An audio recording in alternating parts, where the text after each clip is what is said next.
Welcome to the John Clarence Gomez Show, and here's your host, John Clarence Gomez. Welcome to the John Clarence Gomez Show, Mr. Adam Marple. Adam Marple, yes. Yes. Welcome to my podcast. And Thank you. and Adam Marple is one of the co-creator of the Theaters of Others. And I will ask you some questions about Theater of Others. What is Theater of Others? Yeah, Theater of Others is a collective of international artists. We have members on every single continent. We are a theater company. We produce plays, and I use the word plays very loosely in terms of how we define what a play is and what theater is. So we produce work, we have a podcast, and we also train internationally and online. When did you start the Theater of Others? Yep. We started in 2011. We started the theater company, me and my co-artistic director, Booty Miller, in a pool in Bali. Bali has been kind of our place of meeting and creation. And from 2011 to today, so was that 12 years now, we've been producing work, traveling and training artists all over the world. And then in the last 2 years, we've had our podcast. What are the recent productions you made this year or in previous year? Yes, so this year's been pretty busy for us. In April and May of this year, we did a performance called Kool-Aid and Wine in Melbourne, Australia. This was Booty Miller, my co-artistic director's one-man show. Also his PhD performance. So I went down to Melbourne to direct that. We also annually produce an audio new play festival. So typically 4 to 5 new plays written specifically for an audio medium. We host that on our podcast. And also now The Earth Turns, which is a performance that I just finished creating for the United Nations Climate Conference, COP27, which took place here in Egypt. We will also be turning that into an audio play as well for the company. How about your workshop in the past, and what is your latest workshop at this time, and what people can learn on your workshops? Yep. So I did a composition and directing workshop online in 2021. This had participants from many countries. So we had participants in Australia and Singapore, Malaysia, Switzerland, United States, and Mexico. And it was a way of trying to create little moments, how to tweak little molecules of theater so that you could collect those molecules together to create scenes of things. This was all done online. So we were just looking at moments of lighting, moments of sound, how to create a theatrical moment using the elements that we normally associate with designers taking care of those things. How can a director take those things? The current workshop that we have is a adaptation and playwriting workshop led by our playwright in residence, Stephen Galtney. This is also online, and he is also doing this workshop with participants in Singapore and Australia and United States. And they are looking at how to adapt ancient texts to a modern audience. Where do you meet? Do you build a bridge to the past, or do you bring the past to the present? Let's talk about your podcast, because I really, really love your podcast. It is nice and amazing and very good. How many episodes at this time? How many episodes you made at this time? And what things about arts and theater can you tell to your listener on your podcast? We just released this morning episode 145. So it's 145 episodes that we've released. That's also including the Audio New Play Festival. And when we started out, we typically took a different kind of theme for each week. So we were talking about actors, we were talking about directors, playwrights, designers, and the space itself. When we started it in 2020, we were reevaluating everything that theater was because theater was shut down. As we've moved out of the pandemic and we've started to open back up and we've all started to kind of go back into doing theater that we'd always done before, we're starting to kind of question a little bit deeper these concepts that we've taken for granted, these things that we think this is what theater needs to be done. So we've started moving into more series.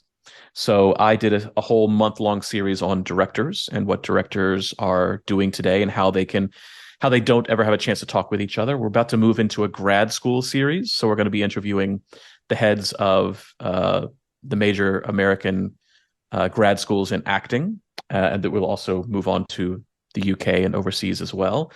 So we're trying to move into kind of deeper, more niche topics, but still obviously talking about the actors training, and the stories that we're telling and who can tell those stories and how they can tell those stories best.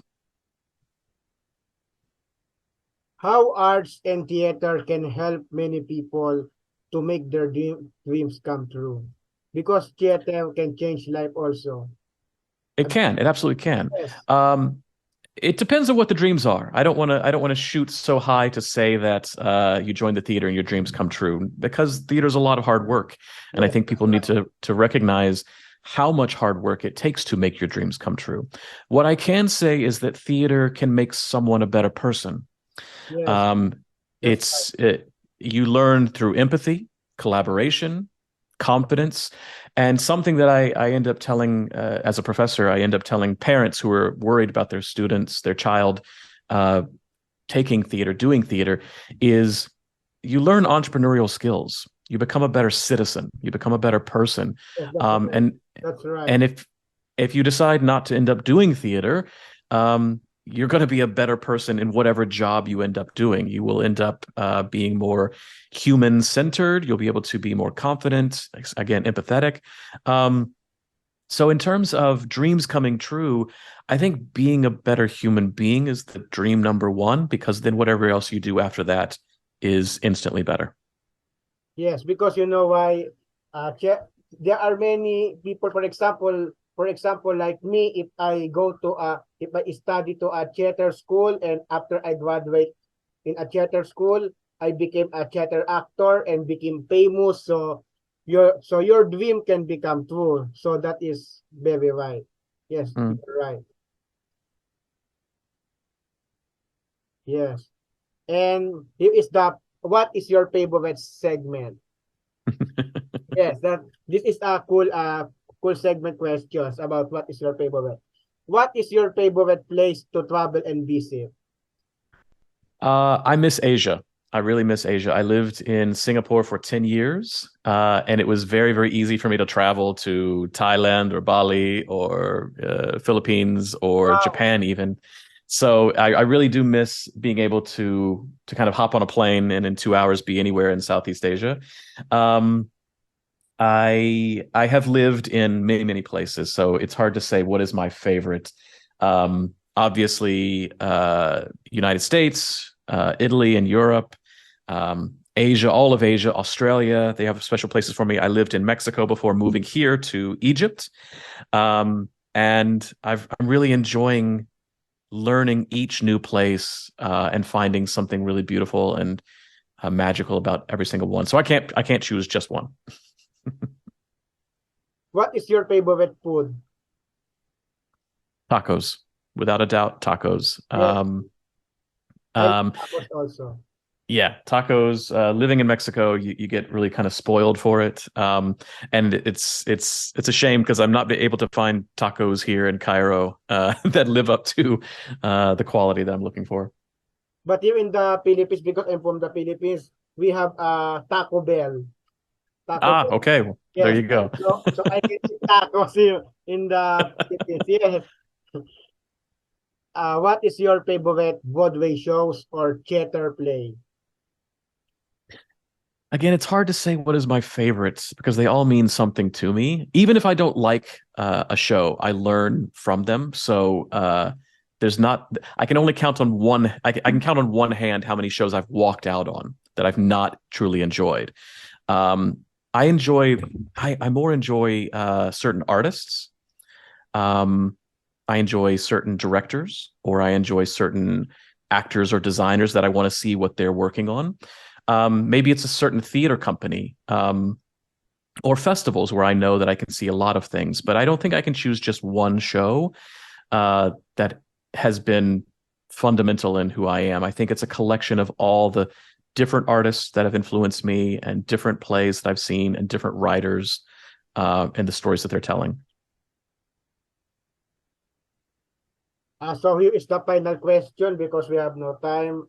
Can you give a little advice to our listeners who love arts and theater and who want to become a theater actor or theater director in the future? Can you give them an advice?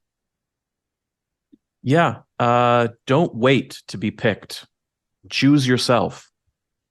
Don't wait. Don't hesitate. Do it. Risk something, fail at it, and then get up and risk again. I think a lot of times, especially actors, are waiting to be cast instead of casting themselves. They're waiting for somebody to have a project instead of creating a project for themselves. There's no time like the present, so don't wait for it. That's the best advice I can give. Can you encourage our listeners to listen to your podcast? Can you encourage them and promote your podcast to them? Absolutely. Thank you for providing the space for us to encourage people to listen to the podcast. Yeah, we are recording episodes every single week. It releases on Monday. We have interviews with theater artists from all over the world. We've had Anne Bogart. We'll have Robert Wilson, La Pocha Nostra, actors, playwrights, directors, designers, all thinking about what theater can and should be going forward into the 21st century. And we also release new plays on our podcast. You can find us on Spotify, Apple, or wherever you get your podcasts, and we really appreciate you giving a listen to it. Thank you, Adam, for guesting to my podcast, and we have no time, so it's time to say goodbye. Thank you for guesting to my podcast. Thank you, John. Bye. Thank you. Bye-bye. The end. Thanks for listening to the John Clarence Gomez Show.